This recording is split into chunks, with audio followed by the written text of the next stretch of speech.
You may have a job, maybe even a decent salary. But then why are you still worried about tomorrow? Why do your dreams of financial freedom remain just dreams? Friends, this isn't about fate or luck, it's about mindset. In this video, I will show how I personally went from a poor clerk to a millionaire by changing only one thing, my financial mindset. And at the end, you'll get a practical formula that you can start using today. Subscribe, and let's go together. In a world where over 60% of people live paycheck to paycheck, a paradox emerges. We work more than ever, yet financial anxiety is with us every day. Have you noticed how hard it is to focus on a big goal when bills are weighing on your shoulders? How strange it is. We have income, but not peace. We have a bank card, but no control. And while we search for a new job or a raise, the real reason for our instability lies elsewhere. Not in the wallet, but in the mind. Not in the numbers, but in the mindset. I realized this at 25. I was broke, disappointed, and without a single prospect. My wallet was empty, but my vision was even emptier. No one taught me how to relate to money, how to think, how to build not just profit, but abundance. All I knew was how to work hard. But hard work without the right financial mindset leads not to wealth, but to exhaustion. That's why this conversation isn't about accounting, and it's not about investments. It's about a transformation of thinking, about how to change your attitude toward money so that money no longer controls you. Because as I've said in my seminars, you will either manage your money or it will manage you. And once you grasp that, once you take your finances into your own hands, everything begins to change. Your energy, your decisions, your confidence. So I want to guide you through the journey I myself walked. From the moment when I didn't even have $2 to put gas in my car, to the moment I learned how to build capital that works even while I sleep. We'll talk about your relationship with money, about financial identity, about the mental blocks keeping you stuck at one level. And at the end, I'll give you a simple but powerful practice that changes the game. Because the truth is this, you cannot hold on to money longer than you can imagine having it. Your mindset is the container. And if it's small, great wealth will simply spill out. So it's time to expand that container. Let's begin. When I was very young, I thought money was simply the result of work. The more you work, the more you have. But over time, I saw that this wasn't true. I knew people who worked from 5 in the morning to 9 at night, yet their finances remained at a survival level. And on the other hand, I met people who didn't seem to work harder than others, yet their lives were filled with abundance. Why? At first, I thought it was luck, but it's not luck, it's mindset. More precisely, financial identity. You attract not what you want, but who you are. This rule applies to finances too. You can't hold on to wealth if you have a poverty mindset. I lived this myself. After hearing a talk by Earl Shoaff, I started keeping a journal, and the first thing I wrote was, I think like a poor person, and that has to change. I realized, until I change myself on the inside, no amount of money on the outside will change my life. Financial identity is how you see yourself in the context of money. It's your internal normal, the level you subconsciously return to. For example, if you subconsciously believe that $500 is a lot, then even if you earn $1,000, most of it will slip through your fingers. You'll unconsciously find a way to return to your normal. It's like a thermostat. As soon as the temperature goes above the set point, the system cools it back down. The same happens with money. You can't hold on to more than you believe is normal for you. I vividly remember the moment I first changed my thermostat. It wasn't magical, it came through awareness. I sat down, took a sheet of paper and wrote, how much money do I feel is acceptable for me? How much am I ready to hold without shame, fear, or self-sabotage? And the answer was, very little. My mind wasn't ready to receive large sums. So I started working not on my wallet, but on my mind. Not on income, but on beliefs. We all have an idea of what is a lot and what is too much. For some, that limit is $1,000. For others, it's $1 million. But it's not the number that matters, it's the feeling. How do you feel when you receive more? Do you feel shame, fear, or do you immediately start looking for ways to spend it because the money doesn't stay long? If so, that's a sign your identity isn't ready for a higher level yet. Changing your identity begins with a new vision of yourself. I started imagining myself as someone who handles finances with ease, who invests rather than spends, who builds capital rather than looks for discounts. I repeated to myself, I am someone who knows how to save and grow money. This wasn't self-hypnosis. It was a reprogramming of my deep self-image. Because if you still see yourself as someone who's just getting by, you'll return to that place even if you win $1 million. I've seen it again and again. People win the lottery and are in debt a few months later. Why? Because they're rich on the outside, but not on the inside. And as long as the gap between the internal image and external success is too wide, self-sabotage kicks in. The mind finds a way to drain the money. through impulsive purchases, bad investments, and inability to say no. Remember when I said your money won't grow higher than you do? That's exactly about identity. If you want income growth, start with personal growth. Become someone who can manage wealth. That's what matters. And this isn't about financial literacy courses, although those help. It's about something deeper. Can you see yourself as wealthy without disgust, shame, or inner resistance? I used to do an exercise. I'd walk around my apartment and say aloud, as if I were already a millionaire, "I'm Jim Rohn and I make $1 million a year." At first it felt fake, but over time I started to feel it, and once it felt normal on the inside, opportunities started appearing on the outside. It was as if the world finally understood, oh, he's ready. It's like a magnet. If your inner frequency matches the frequency of wealth, it starts to attract. But as long as your frequency is tuned to lack, you'll repel even the opportunities right in front of you. You won't recognize them, believe in them, or accept them. I want you to reflect, who are you in terms of money? I'm not asking how much you earn. I'm asking, who do you believe you are? A worker who's just surviving? Someone who wasn't born for wealth? Or maybe, just maybe, you're starting to see yourself as someone who can own assets, invest, and create income streams, because it all starts with that self-image. That's why I always say, don't change the circumstances, change yourself. Don't ask for a better salary. Become the kind of person who doesn't need a salary because they create their own income, and then you won't even need to ask. The offers will come to you, because the world responds not to what you want, but to who you are. When my mindset began to change, I realized one simple truth. Wealth is not an event. It's a process. It's not a jackpot, a promotion, or a lucky break. It's discipline, habits, and most importantly, financial philosophy. After my conversations with Earl Shoaff, I began to literally reprogram myself to adopt a new attitude toward money. And the first thing I learned was this: it doesn't matter how much you earn if you don't know how to manage even a little. I was earning $57 a week. And Shoaff told me, "Jim, you have to learn to live on 70% of your income." I replied, "How can I? It's already not enough." And he said, "That's exactly why you're poor." It was like a slap, but a wake-up slap. He taught me that discipline is more than restriction.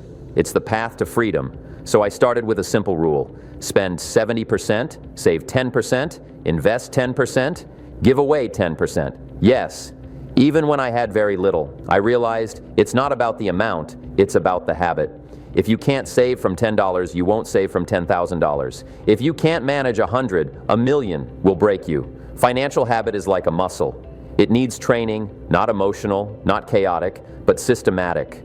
I began each day by tracking my expenses. I monitored my impulse purchases, my weak spots.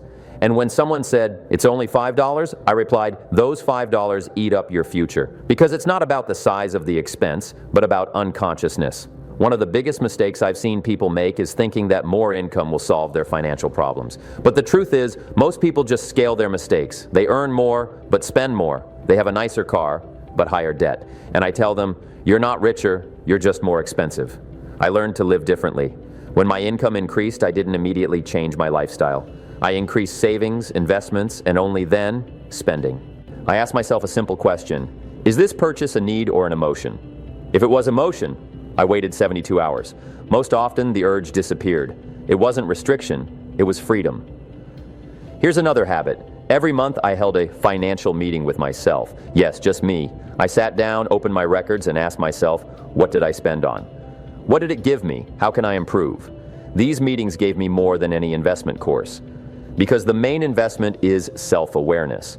Another shift that changed my financial life was shifting focus from income to assets. Most people think in terms of salaries. They ask, how much do I earn per hour? But that's a trap. There are only 24 hours in a day. If you sell your time, you are limited. So I learned to ask instead, what can I create that will work even when I sleep?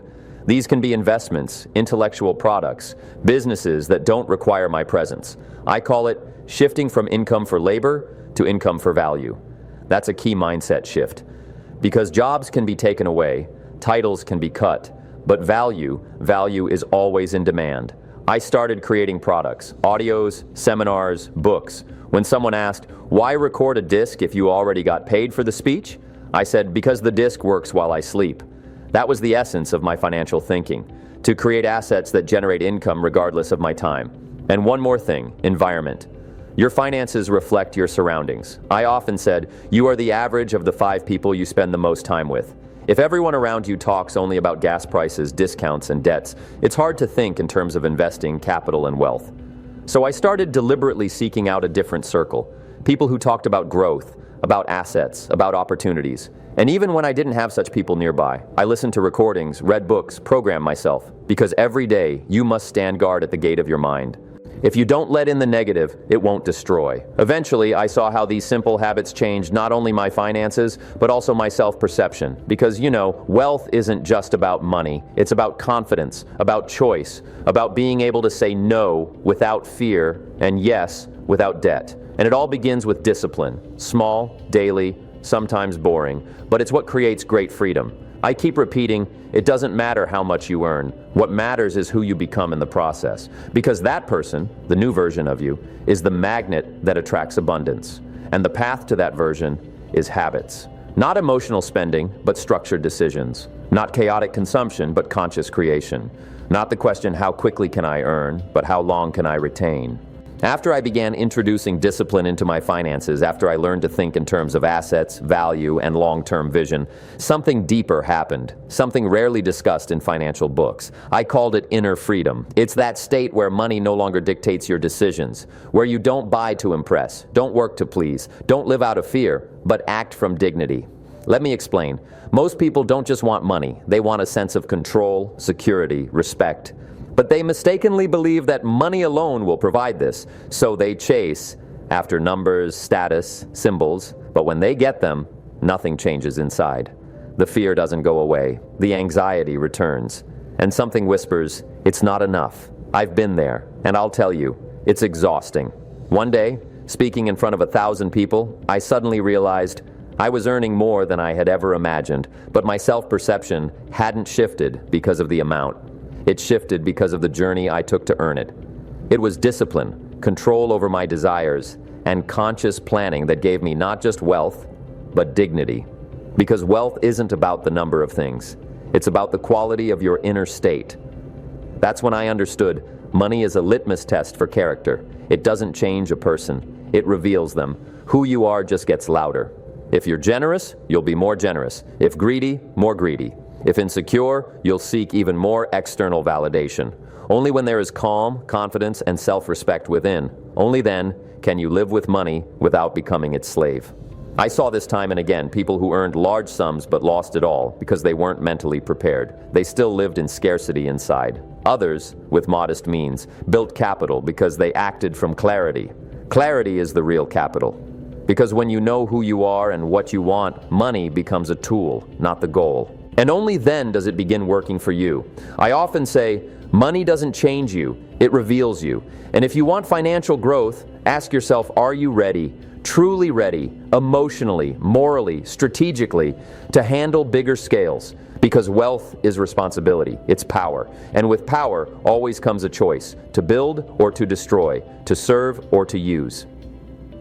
One more thing I realized, wealth is not just how much you have, but how much you can give. Yes, you heard right, give, because generosity is the highest form of freedom, when you can give without fear of loss, when you live with a sense of abundance. I always set aside 10% for charity, not because I had too much, but because I wanted to remind myself, I live in a world of plenty, not lack. Again, it's not about numbers, it's about the state of the soul. Your generosity is a reflection of your mindset. People with a scarcity mentality are afraid to share, afraid there won't be enough. And I'll tell you, when you give with the right heart, more comes. The world gives to those who give. It's not magic, it's principle, like a sower planting seeds. He's not afraid to lose them because he knows the harvest will come. And one more thing, if you want a financial transformation, stop treating money as the enemy. Change your language. How many times have I heard, I hate money, it causes problems, money is evil. But how can you attract what you despise? Money is neither good nor bad. It's a tool, like a hammer. You can use it to build a house or break a window, but it's not the hammer's fault. It's the hand that wields it. So I taught myself to speak differently. Money is opportunity.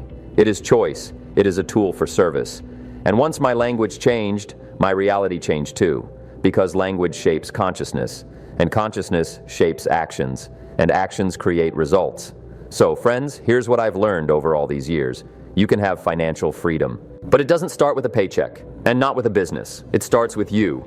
with who you believe you are, with your habits, with your mindset. And once there's order inside, abundance will follow on the outside. Because as I've often said, don't work harder, become greater. Greater in character, in clarity, in philosophy, and then money will find its way to you. Not because you chase it, but because you've become the kind of person who attracts it through dignity, clarity, and maturity. I know that when you hear all this, a question may arise. But where do I start? Too often we get inspired, we agree, we even write down quotes, but within a few days it all fades away. Why?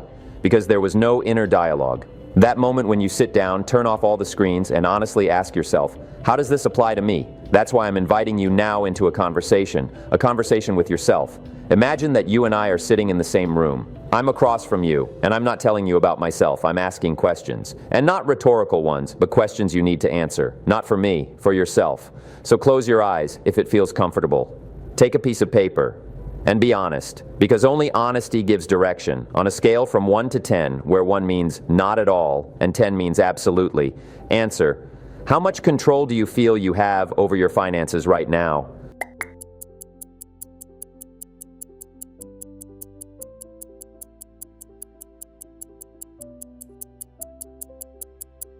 How closely does your financial identity, who you believe you are, align with the level of prosperity you're aiming for?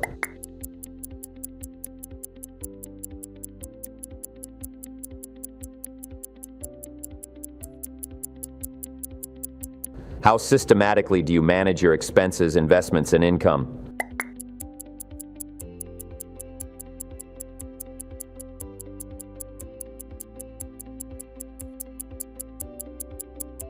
How comfortable are you with the idea of large sums of money? Is there fear, shame, or doubt?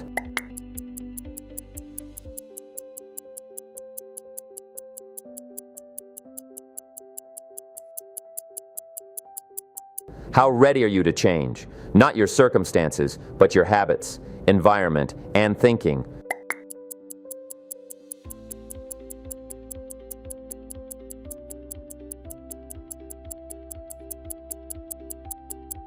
Write down your answers. Take your time. And here's what's important. Don't judge yourself. This is not an exam, it's a map. And a map shows where you are and where you want to go. Now look at your lowest score. That's your weak spot, the place where your energy is leaking today, where your strength is draining. And what do we do with that? We make a simple, clear action plan for 1 week. Just 7 days, but with focus. For example, if you gave a 3 on the financial discipline question, this week you write down every single expense. Even chewing gum, even coffee. Without awareness, there's no change. If your lowest score is on the identity question, then each morning you say out loud the affirmation, I am a person who knows how to manage money. I build capital. I am worthy of financial growth. Not because it's magic, but because repetition shapes new reality. Your task for the week is not to change everything, but to start changing one thing, just one.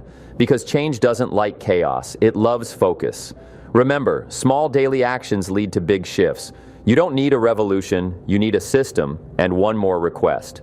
If you haven't already, subscribe to the channel, not for the numbers, but to remind yourself you are in the process. You're not alone.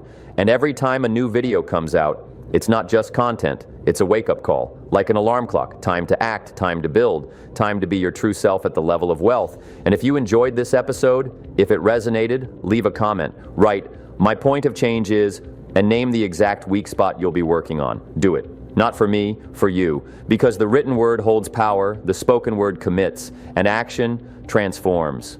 You know what I realized long after I'd left behind that boy from Idaho who couldn't afford gas? That wealth is not a number, it's a state. It's the ability to be at peace with yourself when you have a choice, when you don't have to chase, hide, or prove anything, when you are simply you, calm, grounded, aware, and most importantly, free. I've walked this path, from shame to confidence, from debt to capital, from living in reaction to living by choice. And if I could do it, starting from zero, I know you can too. Because what matters most is not the starting point. What matters is the direction. And every morning when you wake up, life offers you a choice. Stay where you are or take a step forward. Remember my words. Don't work harder, become greater. Grow in your mindset. Grow in your discipline, in your dignity. Because that's what leads to true wealth. Not the kind that flashes, but the kind that lasts. Wealth that lives not in your wallet, but in your character. And when you become the person who knows how to create, manage, and multiply, then wealth comes on its own.